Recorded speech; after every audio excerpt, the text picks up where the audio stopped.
যে কোনো শুক্রবার রাত্রিতে কিছুটা চাল নিয়ে রেখে দিন বাড়ির এই স্থানে। এর ফলে কখনো কোনো দিন অন্ন বস্ত্রের অভাব হবে না।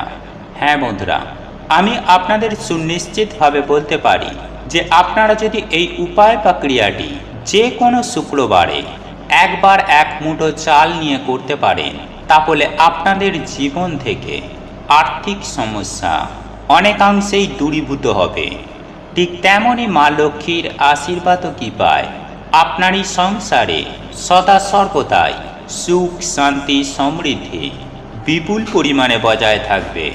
বন্ধুরা, শাস্ত্র মতে এমনটাই বিশ্বাস করা হয়, চাল হলো জীবন ধারণের সব থেকে গুরুত্বপূর্ণ উপাদানগুলির মধ্যে অন্যতম, এবং এই চাল হলো মা লক্ষ্মীর অত্যন্ত প্রিয়। সুতরাং আপনারা এই উপায় বা ক্রিয়াটি মনে বিশ্বাস, নিষ্ঠা ও ভক্তি রেখে করুন, 100% এর সুফল পাবেন। বন্ধুরা, একথা সত্য যে আজকের দিনে অর্থের জন্য মানুষ কি নাই কি করছে, দিন রাত মরিয়া হয়ে অক্লান্ত কঠোর পরিশ্রম করছেন শুধুমাত্র এই অর্থের জন্য। তথা আমাদের এই সমাজে অনেকেই আছেন যারা প্রতিনিয়ত আর্থিক কষ্টে ভুগে থাকেন, বা যাদের কোনো রকমভাবে দিন চলে যাচ্ছে। আমি সেই সব ব্যক্তিদের উদ্দেশ্যে একটি বিশেষ চালের টোটকা বা উপায় সম্বন্ধে জানিয়ে দেব, এবং তা যদি আপনারা আপনাদের গৃহে এই একটি জায়গায় এই চালগুলিকে রেখে দিতে পারেন, তাহলে আমি আপনাদের 100% গ্যারেন্টি দিয়ে বলছি আপনারা উপকৃত হবেন। বন্ধুরা, জ্যোতিষশাস্ত্র মতে এমনটা বলা হয়ে থাকে যে চন্দ্রদেবের অবস্থানের পরিবর্তনের জন্য আমাদের জীবনে অর্থকষ্ট ও চরম ভয়ঙ্কর দারিদ্রতা নেমে আসে।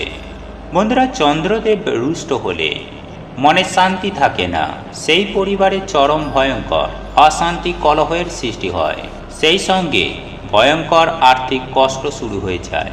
সুতরাং নিজের মনকে এবং চন্দ্রদেবকে নিয়ন্ত্রিত রাখার জন্য আপনারা কিছুটা চাল শ্রাবণ মাস চলাকালীন যে কোনো শুক্রবারে বাড়ির এই নির্দিষ্ট জায়গায় তুলে রাখতে কখনোই ভুলবেন না, কারণ এর ফলে আপনাদের জীবন থেকে অনেক প্রকার আর্থিক সমস্যাগুলি কিন্তু সুনিশ্চিতভাবেই কেটে যাবে।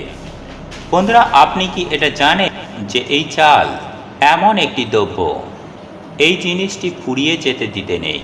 হ্যাঁ বন্ধুরা, আপনারা একেবারে ঠিকই শুনছেন, গৃহের মধ্যে বা সংসারের মধ্যে সদা সর্বদাই অল্প হলেও কিনে নিয়ে আসা উচিত, অর্থাৎ কিছুটা বেশি হলেও আমাদের এই চাল সংরক্ষণ করে রাখা উচিত। বন্ধুরা, শাস্ত্রমতে এমনটাই বিশ্বাস করা হয়ে থাকে যে গৃহের মধ্যে চাল যদি শেষ হয়ে যায় এবং আপনি যদি তারপর সেই চালটিকে বাজার দোকান থেকে ক্রয় করে নিয়ে আসেন, তাহলে কিন্তু মা লক্ষ্মী অত্যন্ত রাগান্বিত হয়ে সেই গৃহ ত্যাগ করেন। তথা আরও একটি বিষয় আপনারা মাথায় রাখবেন বন্ধুরা, বিশেষ করে এই চাল যখন আপনার গৃহে শেষ হবে তখন কিন্তু আপনারা চাল শেষ হয়ে গিয়েছে এই কথাটি উচ্চারণ ভুলেও করবেন না, বলবেন চাল বাড়ন্ত হয়েছে। এর ফলে গৃহে সমৃদ্ধি বজায় থাকে, কারণ শেষ বিশেষণ ব্যবহৃত করা এই ক্ষেত্রে উচিত নয়।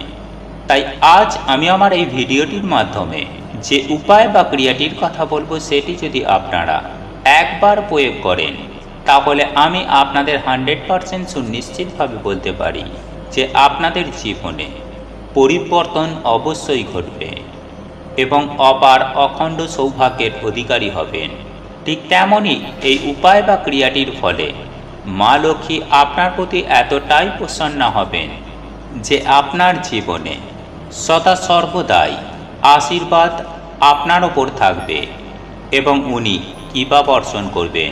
তাই এই প্রসঙ্গে বিস্তারিত জানার আগে আপনাদের বলে রাখি, আপনি যদি আমাদের চ্যানেলে নতুন হয়ে থাকেন তাহলে চ্যানেলটি অবশ্যই সাবস্ক্রাইব করুন এবং পাশে থাকা নোটিফিকেশন বেল আইকনটি ক্লিক করুন, কারণ আমি বিভিন্ন প্রকার তন্ত্রমন্ত্র, বশীকরণ, টোটকা, বাস্তু টিপস, জ্যোতিষশাস্ত্র, পুজো আরাধনা এবং ব্ল্যাক ম্যাজিক করা নিয়ে নিত্য নতুন ভিডিও আপলোড করে থাকি, যা প্রয়োগ করার মাধ্যমে আপনার জীবনে থাকা সকল প্রকার সমস্যার সমাধান করতে পারবেন।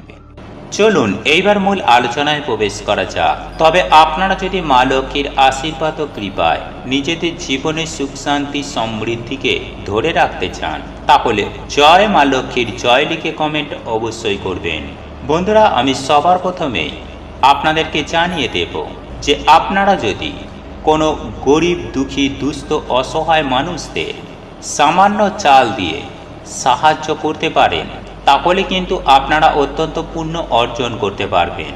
কিন্তু আপনারা হয়তো জানেন না যে এই চাল, অর্থাৎ যে চাল আপনি যে কোনো ভিখারি ও গরিব দুঃখী দুস্থ মানুষকে দান করছেন, সেই চাল থেকে কিছুটা চাল যদি আপনারা নিজের সংগ্রহে রাখতে পারেন এবং নির্দিষ্ট জায়গায় রাখতে পারেন, তাহলে অতি অবশ্যই আপনারা আর্থিক দিক থেকে প্রচুর পরিমাণে সচ্ছলতা পাবেন।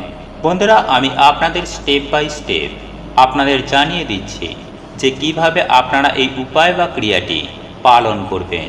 বন্ধুরা, আপনি যখন কোনো ভিক্ষুক অসহায় গরিব দুঃখী দুস্থ মানুষদের এই চাল দান করবেন, তখন আপনি ওই অপর ব্যক্তিকে বলবেন যে কিছুটা বাড়তি চাল ওই পাত্রের মধ্যে রেখে দিতে।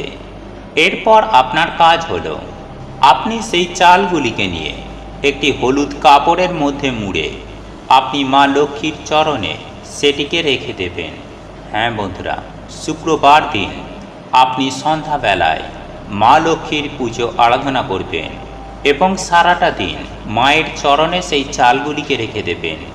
এরপর সন্ধ্যাবেলায় মা লক্ষ্মীর পুজো আরাধনা করে আপনি যখন রাতে ঘুমাতে যাবেন, তখন সেই চাল ভর্তি হলুদ পুঁটুলিটিকে আপনার বাড়ির লকার বা আপনার ঠাকুর ঘরের কোনো একটি নির্দিষ্ট জায়গায় আপনি এটিকে লুকিয়ে রাখতে কখনোই ভুলবেন না। হ্যাঁ বন্ধুরা, এই চাল আপনার জীবনে যেমন আপনার জন্ম ছকে থাকা বৃহস্পতি গ্রহকে স্ট্রং করবে, ঠিক তেমনই আপনার জীবনে কখনোই অন্যের অভাব হবে না এবং মা লক্ষ্মী এতটাই খুশি হবে যে সদা সর্বদাই আপনার ওপর, আপনার পরিবারের ওপর ওনার কৃপা দৃষ্টি দয়া দৃষ্টি বজায় রাখবে।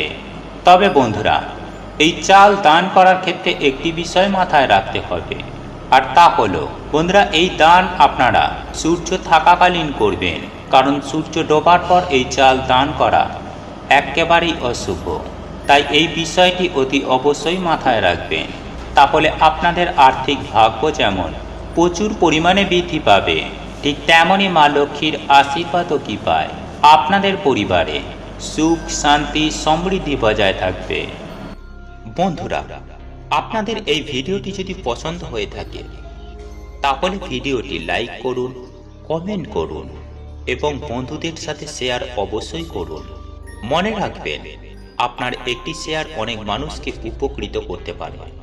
এবং আপনি যদি নতুন হয়ে থাকেন, তাহলে চ্যানেলটি অবশ্যই সাবস্ক্রাইব করবেন এবং পাশে থাকা নোটিফিকেশন বেল আইকনটি ক্লিক করবেন এইরূপ নিত্য নতুন ভিডিও সবার আগে দেখার জন্য।